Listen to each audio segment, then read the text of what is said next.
arriva il piano del Ministero, nuove regole per riscaldamento in fabbriche e case e uso di elettrodomestici, impulso ai rigassificatori, per ora misure volontarie, le imprese piccolo passo in avanti ma non basta.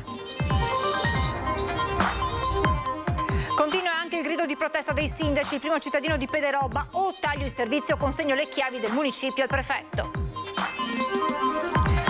Dopo i tanti appelli dei genitori si aprirà a Treviso il processo per la morte sul lavoro del giovane Mattia Battistetti. I fatti risalgono al 29 aprile 2021, l'udienza preliminare fissata al 26 gennaio 2023.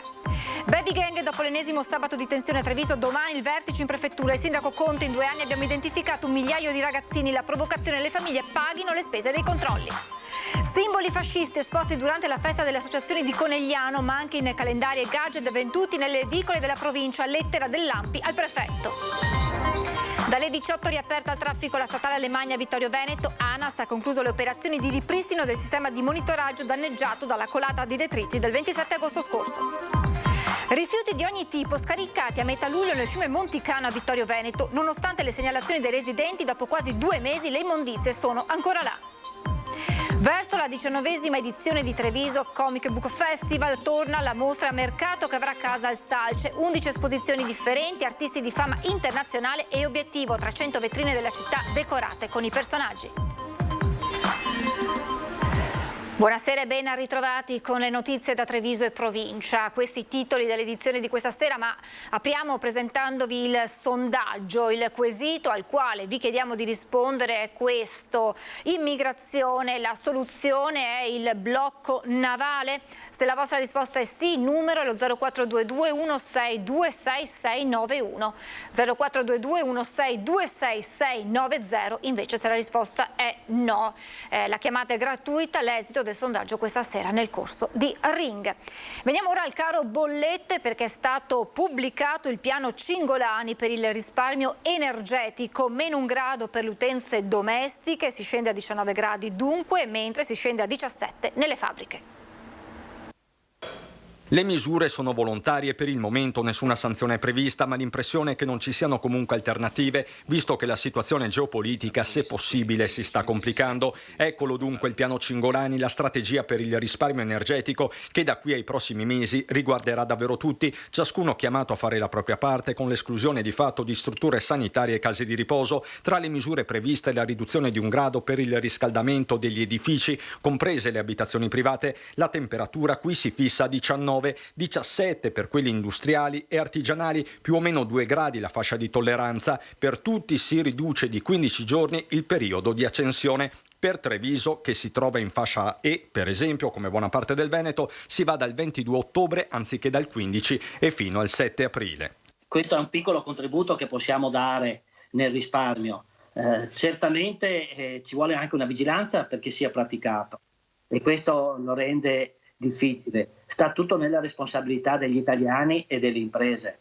È certo comunque che già le imprese a loro tempo nei capannoni, insomma, le temperature non sono da appartamento, ecco. Di fatto in tanti, piano Cingolani o no, già stanno stringendo la cinghia con l'esplosione dei prezzi che rischia di diventare un'esplosione di rabbia. Vediamo ormai che certi bar aprono solo al mattino perché il pomeriggio c'è meno gente, costa di più, e quindi e poi stanno montando la protesta, perché ne arrivano segnali da tantissime parti che vogliono organizzarsi per delle proteste, perché non se ne può più con queste bollette. Al di là del riscaldamento, il governo andrà a promuovere comportamenti intelligenti sul consumo di gas ed energia elettrica. Si preannuncia una massiccia campagna di comunicazione, dall'inserimento della funzione basso consumo nei frigoriferi al distacco della spina di alimentazione della lavatrice quando non in funzione, un piano volontario che si aggiunge a macro azioni in ambito energetico come il riempimento degli stoccaggi nazionali e la massimizzazione delle infrastrutture disponibili con aumento della capacità nazionale di rigassificazione. Bisogna mettere mano effettivamente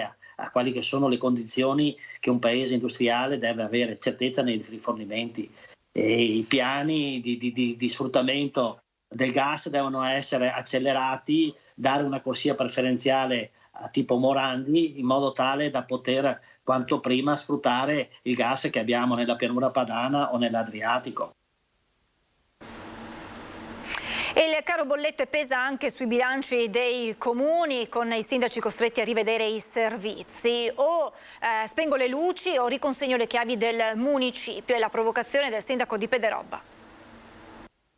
O do servizi alla cittadinanza oppure do le chiavi a chi di dovere e si arrangino loro, perché io non saprei come sbarcare il lunario. Consegnare le chiavi al prefetto, nelle parole del primo cittadino di Pederobba, tutta la frustrazione che lui, come gli altri colleghi sindaci, sta vivendo in questi mesi alle prese, come famiglie e aziende, con il caro bollette. O spengo tutti i lampioni che abbiamo appena cambiato, messo col sistema LED per risparmio energetico, oppure non saprei cosa fare perché le bollette sono triplicate. La situazione è tragica. Ci sono già molte famiglie che si stanno rivolgendo ai servizi sociali del comune, soprattutto anziani soli che con la pensione non riescono a far fronte alle spese, racconta il sindaco, che in vista dell'autunno sta già pensando a quali servizi ridurre, dallo spegnimento delle luci all'abbassamento dei riscaldamenti. Prevediamo delle spese le quali non possono essere più quelle che avevamo previsto, di conseguenza i bilanci vanno in disordine e non riusciamo più a dare i servizi che avevamo preventivato.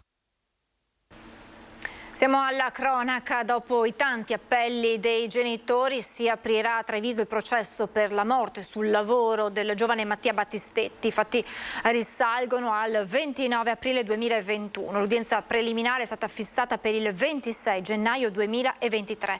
Pronti a costituirci parte civile, non sarà facile, le parole di mamma Monica.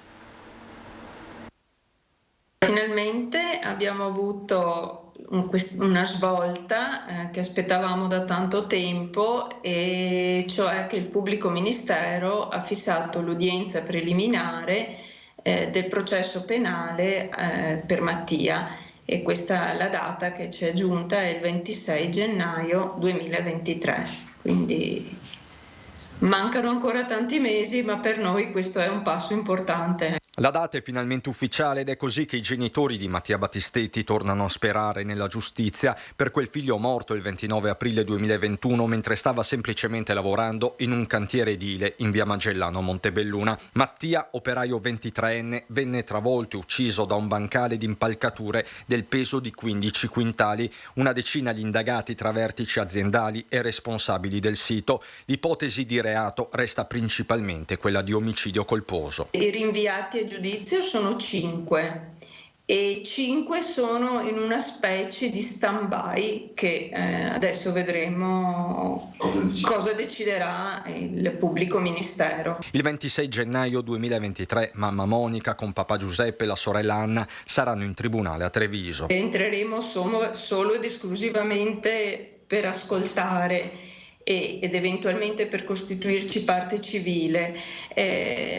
Quelli rinviati a giudizio ci diranno qual è la loro decisione, che cosa hanno deciso di fare, non a noi ma lo diranno al giudice. Ringrazia i magistrati Monica, sa che i carichi di lavoro della procura sono elevati, certo non sarà una fase facile legalmente ma soprattutto psicologicamente. A dire che me lo aspettavo, da una parte sì. Da un'altra parte è stato un grande colpo. Non posso negare che non è facile sapere che devi andare al processo per la morte di tuo figlio.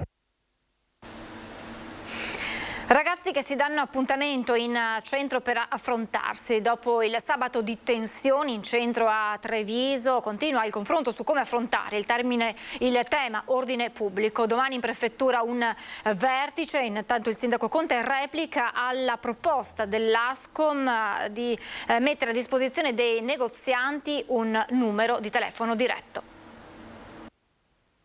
Incrementeremo certamente il rapporto con i commercianti, anche se ricordo che la polizia locale è da sempre a disposizione per tutte le segnalazioni. Pronti ad aumentare i controlli in città per salvaguardare il commercio, con cui il comune ha già un filo diretto. Il sindaco di Treviso, Mario Conte, commenta così la proposta lanciata dai rappresentanti di categoria del centro storico dopo il preoccupante assembramento di giovani in città di creare un numero dedicato alle segnalazioni di presenze sospette e disordini. Così aveva suggerito Renzo Ghedin, referente di Ascom Confcommercio. Se noi avessimo un numero dedicato, molto veloce da fare, molto veloce da registrare, che non ci fa perdere tempo, perché ovviamente non sarebbe il nostro lavoro, però noi siamo disponibilissimi a collaborare con il Comune, con le forze dell'ordine per dare eventualmente delle indicazioni. Conte ricorda che esistono già strumenti come Treviso Sicura o il gruppo WhatsApp del vigile di quartiere. Malgrado questo sarà compiuto un ulteriore sforzo. Il lavoro che faremo unitamente alle forze dell'ordine sarà quello di incrementare la presenza delle pattuglie nel territorio comunale. La tutela del commercio, del turismo, dei residenti per noi è primaria e quindi le situazioni che sono venute a crearsi sabato non le consentiremo per altri weekend. Domani mattina il sindaco sarà presente al tavolo chiesto al prefetto Angelo Sidoti per parlare di quello che è successo sabato. È fondamentale dare una risposta dopo quanto successo sabato scorso. 1 migliaio, dice, i ragazzi identificati in 2 anni in città, il 90% provenienti da fuori comune, e riferendosi alle spese da affrontare per tenerli d'occhio lancia una provocazione alle famiglie. Così come noi chiediamo uno sforzo a tutte le associazioni sportive che organizzano eventi e chiedono il supporto della polizia locale, credo che quei ragazzi che vengono identificati e vengono anche fermati in atteggiamenti che non sono in linea con le leggi e con i principi morali di convivenza, credo che sia giusto che i genitori si facciano carico anche dei costi che la comunità sostiene. Domenica notte violenta lite in pieno centro a Montebelluna con tanto di lancio di sedie.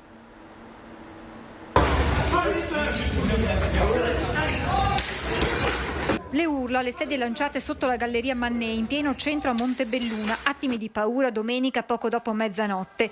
Il tutto accade fuori da un locale ad un tavolino. Sono seduti 3 ragazzi. Quello che succede dopo è nella ricostruzione dei carabinieri. Il titolare avrebbe chiesto il pagamento anticipato delle consumazioni. Poi all'improvviso tra i 3 clienti in evidente stato di alterazione psicofisica causato probabilmente dall'alcol scoppia una violenta lite con tanto di lancio di sedie. Cosa sia stato a scatenare l'alterco non è ancora chiaro, tutto sotto gli occhi attoniti dei presenti.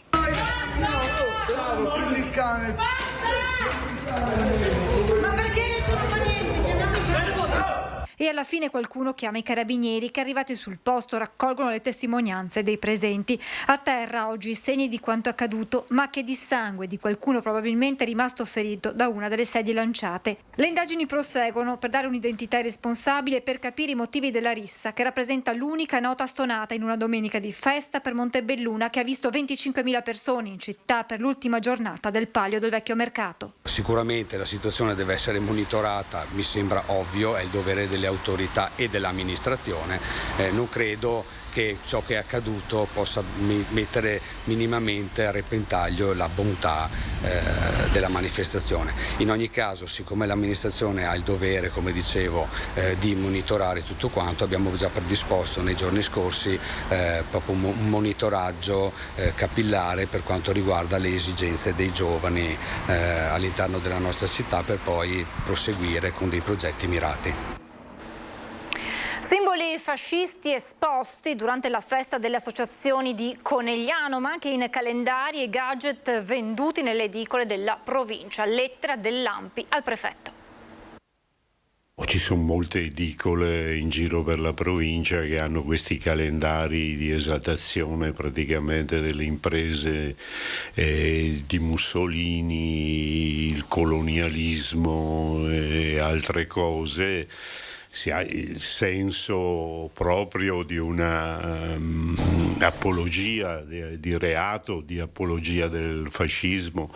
Calendari, bottiglie, magliette. L'ANPI di Treviso ha inviato una lettera al prefetto Angelo Sidoti per segnalare l'esposizione di oggetti e gadget che richiamano al duce, citando in particolare dei casi a Conegliano e Mogliano Veneto.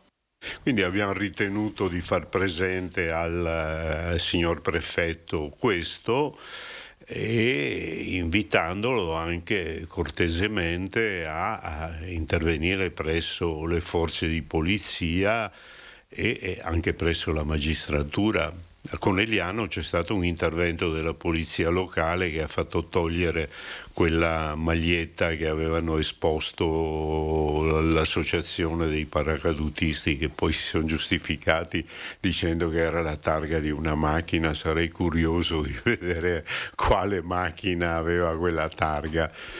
Simboli esposti domenica alla festa delle associazioni di Conegliano, proprio di fronte al gazebo dell'Ampi, sottolinea Varnier. Da lì la segnalazione ai vigili che ha portato alla rimozione di quella che viene definita un'esibizione fascistoide. Una presa di posizione, la missiva al prefetto, condivisa anche dalla CGIL. Il segretario generale Mauro Visentin e il referente di Conegliano Paolino Barbiero definiscono intollerabile l'esposizione di qualsiasi materiale che richiami al ventennio.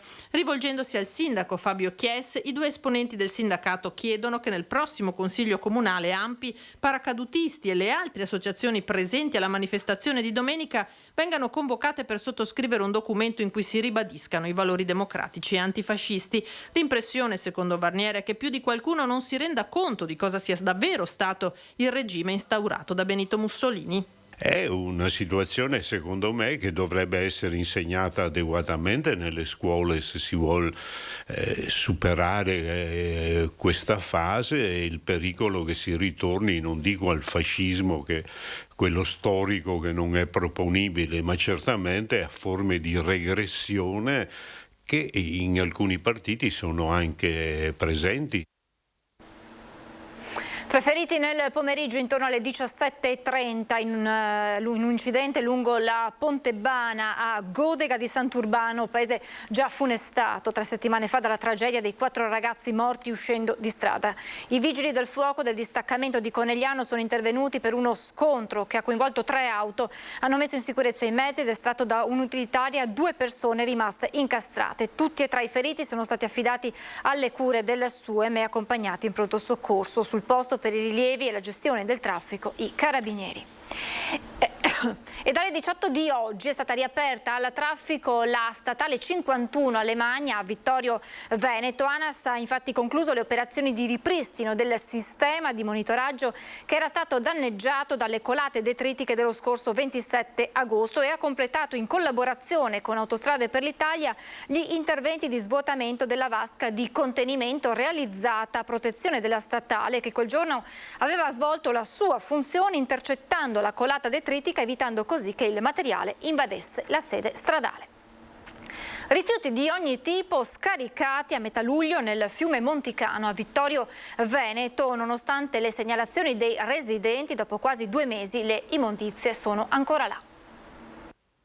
Vestiti, scarpe, piatti, un asse e un ferro da stiro, gomitoli di filo, tappeti e poi decine di sacchi dell'immondizia. Tutto gettato sul greto del fiume Monticano a Vittorio Veneto.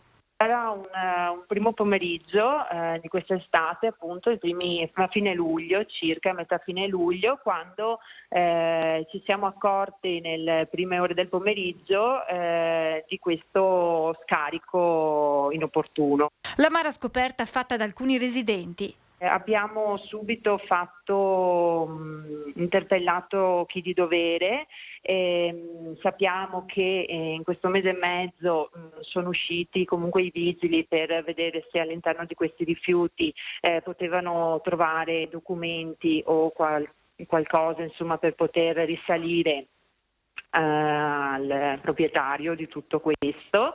Sappiamo che sono stati trovati. I rifiuti erano stati abbandonati sulle rive del Monticano, ma con il passare delle settimane, anche a causa delle piogge, sono finiti sul greto del fiume. Da metà luglio ad oggi si sono mossi, l'acqua non è stata abbondante, però comunque sono scesi. In questi giorni il Monticano è ancora in secca, ma le precipitazioni previste nei prossimi giorni potrebbero ingrossare il corso d'acqua e trascinare le immondizie. Tra i residenti cresce il disappunto, ma anche la preoccupazione per un possibile danno ambientale. Dopo 1 mese e mezzo, 2, insomma, pensavamo e speravamo che il tutto potesse essere raccolto. Questa mattina, nell'indifferenza di tutti, è stata demolita a colpi di mazzetta una vasta porzione di cordolo in pietra d'Istria al bastione di Santa Sofia lungo le mura cinquecentesche. Ci chiediamo se l'intervento sia stato autorizzato dalla sovrintendenza, lo speriamo. Intanto una porzione di mura costruite nel 1518 è andata irrimediabilmente perduta. La denuncia arriva dall'associazione Treviso Sotterranea, secondo cui il cordolo, se pericolante, andava restaurato e non certo demolito, come si vede dalle foto. Da Casugana, per tutta risposta, fanno sapere che il cordolo all'altezza delle scuole Prati era pericoloso e per l'incolumità pubblica andava rimosso, con l'impegno di conservarlo e ripristinarlo appena le radici dell'albero che lo spingeva in fuori e la pianta stessa verranno rimosse. Un tratto della Feltrina nel quartiere di Monigo a Treviso si è trasformata in una discarica a cielo aperto. Abbiamo raccolto l'indignazione di un residente. Io vorrei capire come mai chi di dovere del comune non sia ancora in grado di intervenire riguardo il degrado e l'immondizia che regna su tutta l'area. Strada Feltrina Treviso trasformata in vera e propria discarica a cielo aperto. Gli attuali edifici di proprietà del comune sono stati recintati perché nel breve periodo dovranno essere demoliti. Purtroppo però rifiuti di vario genere sono stati lasciati all'interno delle recinzioni, oltre che molti altri vengono continuamente abbandonati nella notte con estrema nonchalance. Non vedo nessuna logica di recintare le palazzine con i rifiuti all'interno che creano abbastanza un ambiente non adatto. Rolando Cozzolino è un residente che abita nel quartiere di Monigo da molti anni ormai e, indignato, ha deciso di rivolgersi ai nostri microfoni per denunciare una situazione che stona totalmente con gli standard di una città come Treviso. Io ho fatto segnalazione alla polizia locale, l'ufficio antidegrado, ma non ho risolto nulla. L'indignazione del signor Rolando è tanta e chiede direttamente alla pubblica amministrazione se la situazione del degrado in strada Feltrina dovrà continuare a lungo, favorendo così il proliferare di insetti e ratti, oltre che malattie. È vero che le palazzine sono in fase di demolizione, però la gente che è ancora qui vorrei capire cosa deve fare. Vorrei capire se noi siamo cittadini di serie 0 o se siamo cittadini normali che hanno il diritto di vivere in un ambiente, in un contesto normale. Ed ecco quindi il suo appello. Questi rifiuti, questa immondizia che viene sistematicamente messa qui sia smaltita. Non si può vivere in queste condizioni, non si può. Ci fermiamo per la pubblicità, tra poco.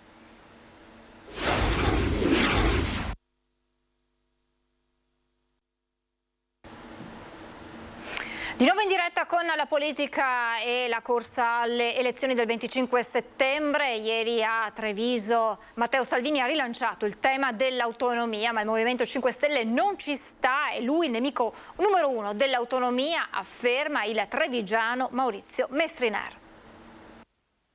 È per merito di Salvini che è andato a fare festa al Papete in spiaggia mentre il resto del governo lavorava a Roma e ha fatto cadere quel primo governo Conte e è stato quindi lui a mettere un primo freno al percorso dell'autonomia.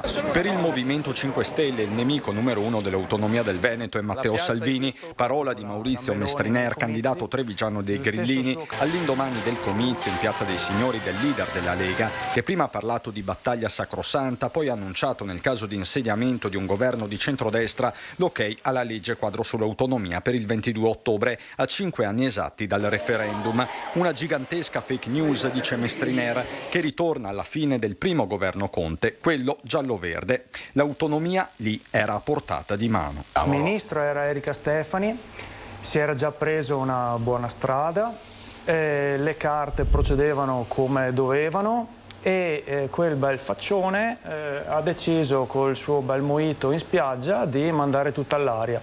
Poi il ministro successivo Boccia ha comunque ripreso i temi.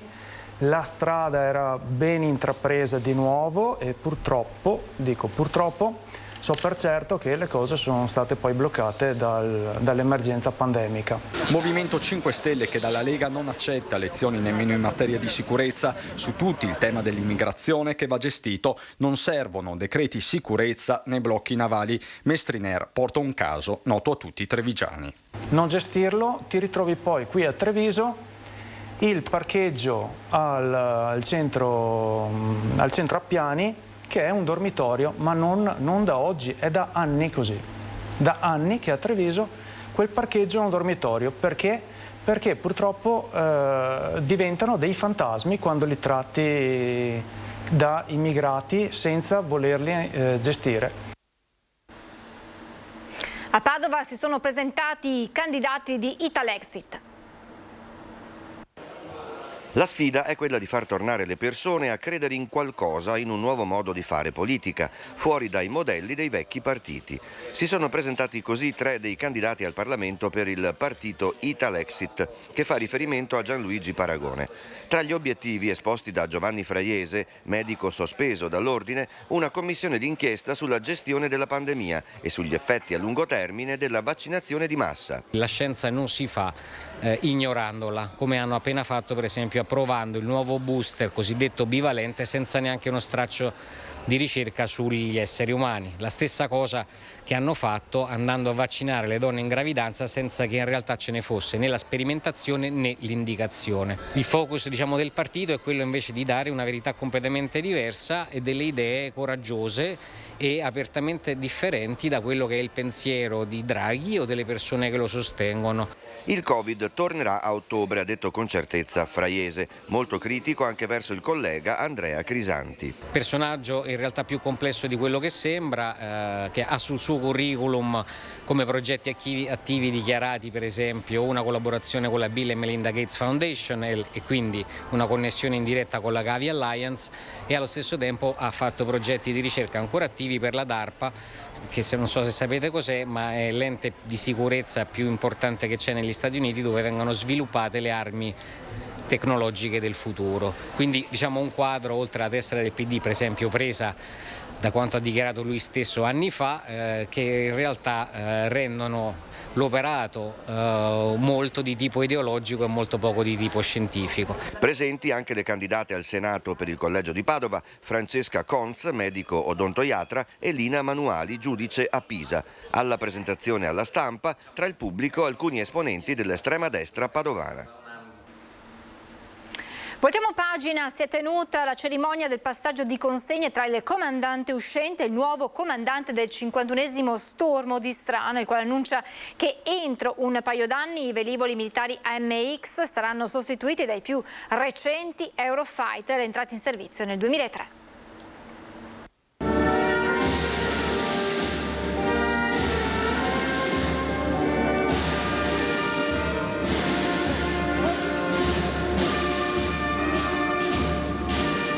Sono felicissimo di poter di nuovo tornare nella Marca Trevigiana, dove onestamente ho lasciato il cuore 5 anni fa.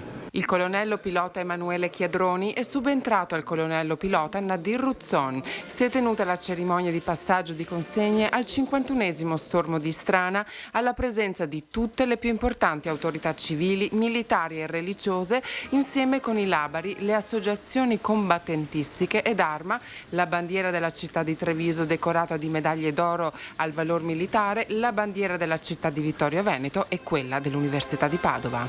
Gli obiettivi sono sicuramente mantenere la prontezza operativa che oggigiorno ci viene richiesta costantemente per tutte le vicende e tutti i possibili scenari che potrebbero aprirsi nel futuro. Il 51esimo Stormo è un reparto in grado di assicurare la difesa aerea, la ricognizione tattica, il close air support, e cioè l'attacco aereo fornito da velivoli contro obiettivi nemici, nonché tutta la capacità aria-suolo, tecnologia che è stata impiegata in passato in situazioni in cui l'Italia è stata colpita da particolari calamità, ad esempio il terremoto in Emilia-Romagna e centro Italia, l'alluvione in Sardegna, l'eruzione dell'Etna, fino al contributo nel piano di azione al contrasto dei roghi. Il momento più complicato è stato quello dove abbiamo affrontato tutti assieme il Covid-19, perché ci ha colti di sorpresa, nessuno di noi era preparato.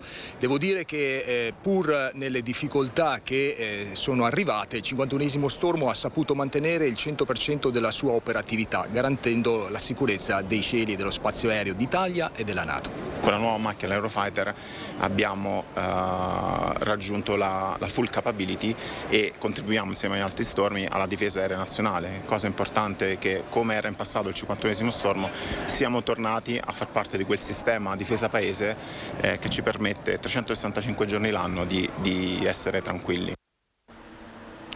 Torna con la 19ª edizione il Treviso Comic Book Festival, evento che coinvolge tutta la città di Treviso e che da quest'anno ha una nuova casa per la mostra mercato.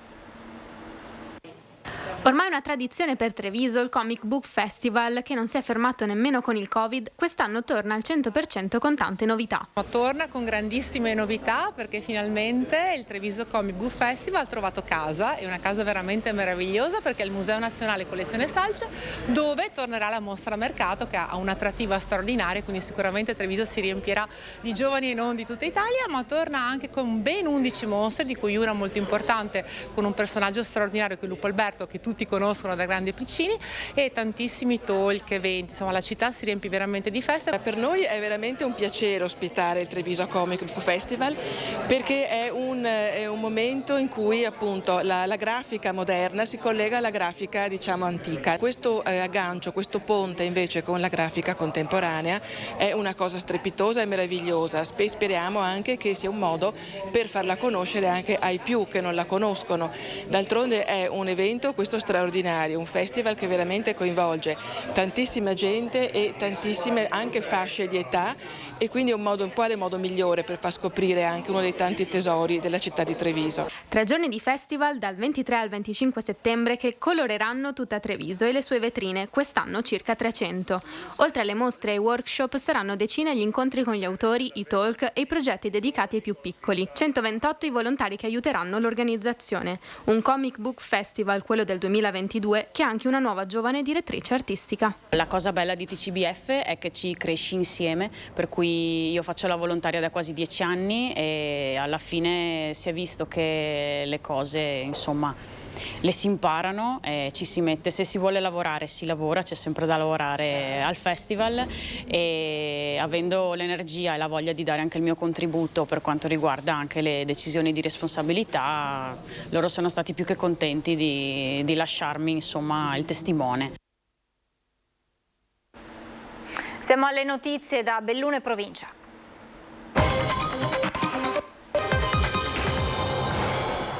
Carenza di personale amministrativo in forza alla prefettura di Belluno, alla questura e alla sezione della polizia stradale. La denuncia è arrivata oggi al termine dell'assemblea dei lavoratori che si è svolta a Palazzo dei Rettori, un'emorragia che dura da tempo e che purtroppo pare destinata a non fermarsi. Belluno è periferica rispetto all'Italia ma anche rispetto al Veneto.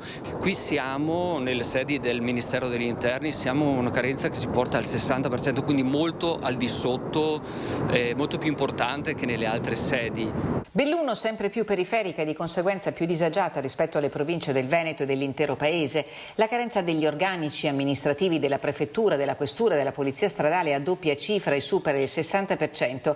In prefettura su una dotazione di 70 lavoratori ve ne sono 28, in questura su 33 13 e alla stradale su 6 2. Troppo per i lavoratori che stamattina si sono riuniti in assemblea a Palazzo dei Rettori con i rappresentanti sindacali di CGIL, CISL e Confintesa. L'amministrazione centrale non ha mai voluto sopperire a questa carenza. Credo che il governo debba prendere atto che non si può mantenere un ufficio che è l'area governativa locale così sguarnito di lavoratori. Mancano i lavoratori e quelli che ci sono hanno un'età media di 58 anni, i giovani, le nuove leve. La leggenda del posto fisso, almeno a Belluno, resta nel libro delle fiabe. Per anni, anche a causa di una politica incentrata totalmente a dare addosso agli statali fannulloni, c'è stato il blocco delle assunzioni, oltre che il rinnovo del contratto che non tiene minimamente conto delle difficoltà di lavorare in una provincia montana, almeno per i lavoratori comuni, perché ad esempio ai magistrati viene riconosciuto un super minimo corrisposto per coprire l'incarico in sede disagiata che si aggira attorno ai 1.000 euro, e in Veneto ciò vale sia per Belluno che per Venezia.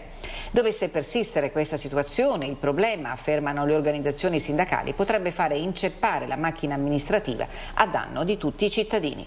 La prefettura si occupa, oltre che dell'elettorale che ci sta impegnando già per la seconda volta quest'anno, c'ha tutto il servizio che riguarda l'accoglienza degli extracomunitari, degli ucraini anche.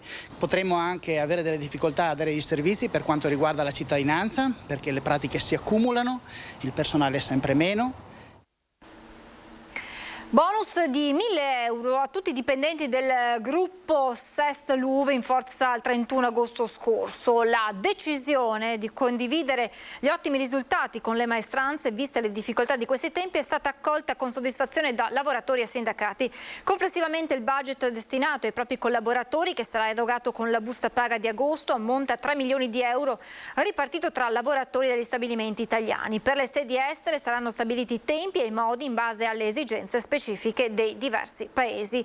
Il futuro per la SEST Luve, che in provincia di Belluno ha sede a Limana, significa anche ACC. Entro 2 settimane inizieranno le produzioni nello stabilimento di Mel con 43 lavoratori, ai quali se ne aggiungeranno altri 30 entro la fine dell'anno, nel rispetto dei tempi fissati nell'accordo di acquisizione. Siamo alla politica. La coalizione centrista di Azione Italia Viva ha presentato oggi a Belluno i suoi candidati all'uninominale di Camera e Senato.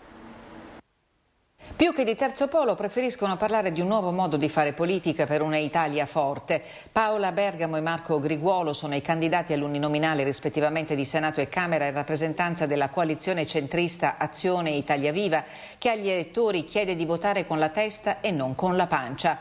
Bergamo, imprenditrice veneziana nel settore delle relazioni pubbliche e sportive, è molto legata alla montagna. A Cortina dal 2012 al 2019 ha diretto l'omonimo tennis club. Conosco bene le difficoltà del territorio del bellunese e anche della montagna.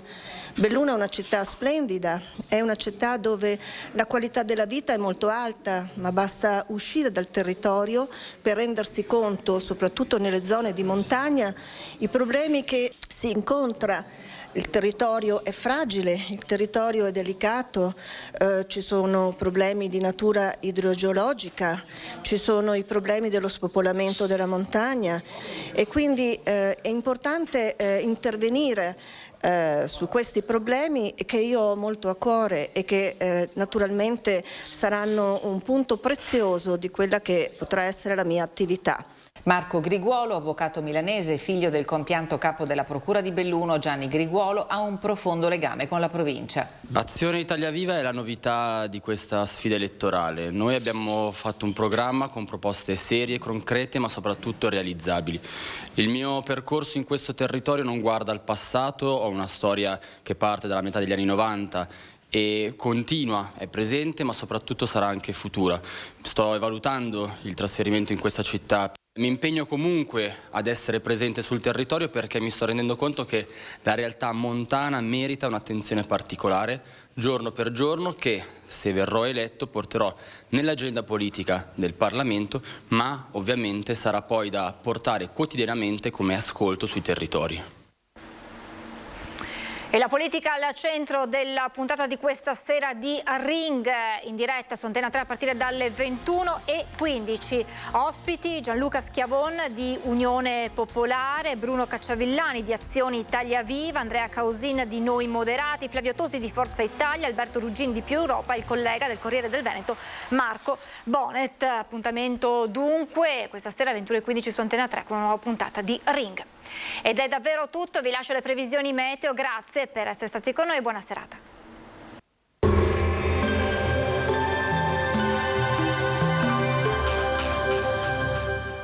Entra nel mondo Lolato. Da oltre 40 anni un team di professionisti per migliorare la qualità della tua vita. Centro del piede con servizi di podologia, laboratorio per la produzione di plantari e calzature su misura. Ben ritrovati al meteo.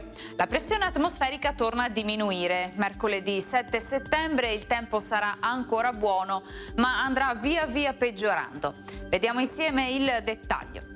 Sul Veneto la giornata sarà caratterizzata dalla presenza del sole. Nelle ore pomeridiane cielo irregolarmente nuvoloso con isolati temporali in montagna. Nella notte poi tra mercoledì e giovedì piogge un po' su tutta la nostra regione.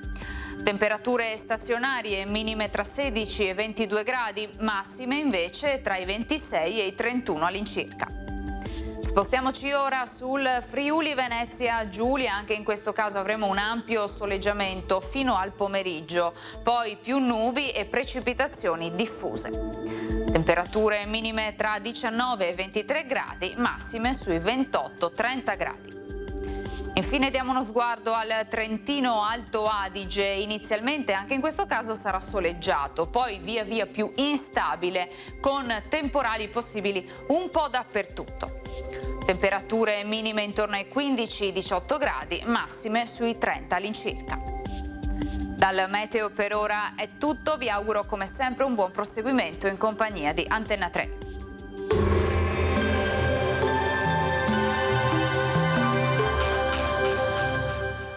Busti, tutori e protesi di arto personalizzati. Ortopedia e sanitaria Lolato. A Treviso e Montebelluna. Lolato, soluzioni per star bene.